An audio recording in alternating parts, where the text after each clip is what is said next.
राजधानी रायपुर में विद्युत संविदा कर्मी की दर्दनाक मौत का मामला सामने आया है। बता दें कि 30 दिनों से लगातार विद्युत संविदा कर्मी अपनी मांगों को लेकर धरना दे रहे हैं। उसी धरना में शामिल होकर मृतक बलीराम बघेल रायपुर में ही अपने परिजन से मिलने जा रहा था। इसी बीच पचपेड़ी नाका के पास उसे एक कार ने जमकर टक्कर मार दिया, जिससे उसकी मौत हो गई।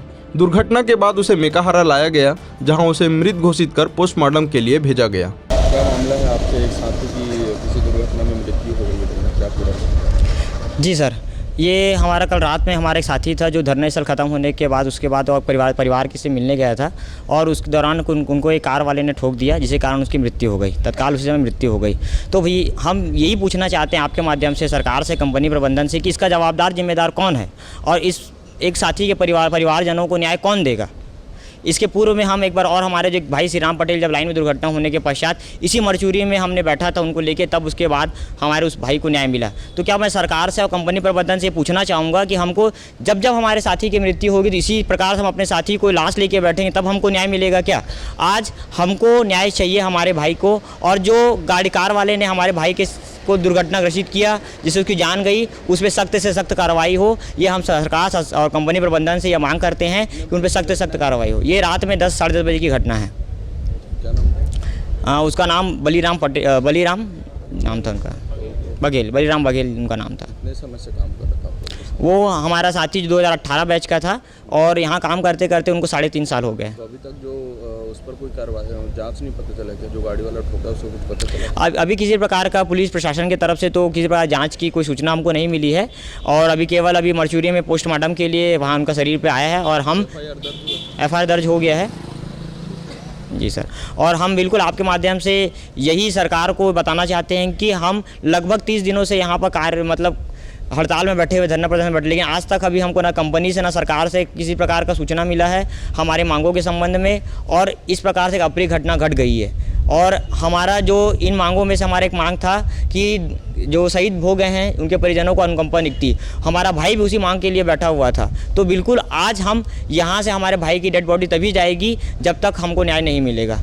इस पूरी घटना पर, क्योंकि एक आपका साथी जो है नहीं रहा वो आपके बीच, एक चीज़ है सर, यहाँ 30 दिनों से हम लोग अनिश्चितकालीन हड़ताल पे बैठे हुए हैं धरना प्रदर्शन में। दो चीज़ की मांग के लेकर के है, एक जो है नियमितीकरण और दूसरा है अनुकंपा नियुक्ति जो शहीद हुए हैं। इन दोनों मांगों के लिए भी जो हमारा भाई बलीराम जो था वो भी इन्हीं मांगों को लेकर के हड़ताल के लिए यहाँ आया हुआ था, जो हमारी जायज़ मांगे हैं, जिस चीज़ को कंपनी भी मानती है और प्रबंधन भी और सरकार भी मानती है कि इनकी जायज़ मांगे।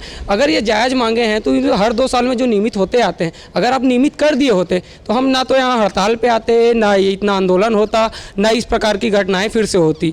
आज ये जो दुर्घटना हुई है ये हमारे हड़ताल में बैठने की वजह से नहीं, हड़ताल में बैठे हैं इसलिए बैठे हैं क्योंकि आपने हमारी जो जायज़ मांग है उसके लिए हमको रोड पे उतार दिया है। उसको आप रोड पे आके मांगो, बार बार उसके लिए प्रदर्शन करो, तब उस चीज़ को हम आपको देंगे करके इस चीज़ के लिए आपने मजबूर कर दिया। हम उसी चीज़ पे लिए बैठे। भाई जगदलपुर में रहता था, जगदलपुर का है, यहाँ वो आया हड़ताल करने के लिए आया, अपनी जायज़ मांग को मांगने के लिए आया, और आने के बाद क्या हुआ, अब दुर्घटना हो गया है, उसकी खुद की मृत्यु हो गई है। अब दूसरा चीज़ ये है कि वो जब आया था यहाँ पे किसी और की अनुकंपा नियुक्ति के लिए आया था, और नियमितीकरण अपना और अनुकंपा नियुक्ति दूसरे अपने साथियों के लिए आया था। अब ऐसा हो गया कि उसके लिए हमको फिर से बैठना पड़ गया, उस साथी के लिए जो किसी और की अनुकंपा नियुक्ति के लिए बैठा, परिवार वालों के लिए, आज उसके परिवार वालों की अनुकंपा नियुक्ति के लिए। एक दर्दनीय स्थिति है सर हम लोगों के लिए, जिस चीज़ों के लिए आ रहे हैं। कितने सारे और मौत चाहिए बताएंगे सरकार और प्रबंधन, क्योंकि इतने लोगों तो हमारे चले गए, 25 साथी लाइन में गए, एक साथी रोड दुर्घटना में चले गए। जो दुर्घटना करके गया जो कार वाला, अब तक उसकी कोई जानकारी प्राप्त नहीं हुई है। क्या चल रहा है कुछ समझ नहीं आ रहा है। सरकार अगर इतने दिनों में बात करने के लिए सामने आ जाती, प्रबंधन बात करने के लिए आ जाती,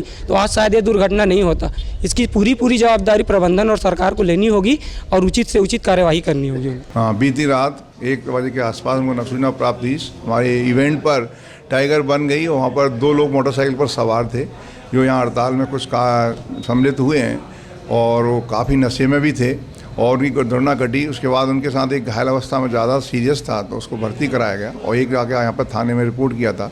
बाद मॉर्निंग में इलाज के दौरान उसकी डेथ हो गई, जिसमें हमने अपराध पंजीकृत बेचना लिया, जिसमें 3-4 ये कायम की गई, एक्सीडेंट रिपोर्ट ली गई है और संबंधित गाड़ी का फुटेज लिया गया है, जिसमें एक इंडियन गाड़ी का टेस्ट हुई है, जिसका हम आरटीओ डिटेल लेके अग्रिम कार्रवाई करेंगे और जाँच करेंगे। इस संबंध में बघेल जी की मृत्यु पर मुझे काफ़ी दुख हुई। इस संबंध में संबंधित विद्युत विभाग के अधिकारी से इस विषय पर निश्चित रूप से चर्चा करूंगा। गरीब परिवार हैं, आदिवासी परिवार हैं, कुछ न कुछ उसको विद्युत विभाग की तरफ से मदद तो निश्चित रूप से मिलना चाहिए। राज्य शासन को भी मेरा आग्रह है इस विषय पर, गरीब परिवार, आदिवासी परिवार है, इस विषय पर उनको जो भी राज्य शासन के नियमों के तहत उसको जो मुआवजा राशि मिलना चाहिए वो भी मिलना चाहिए।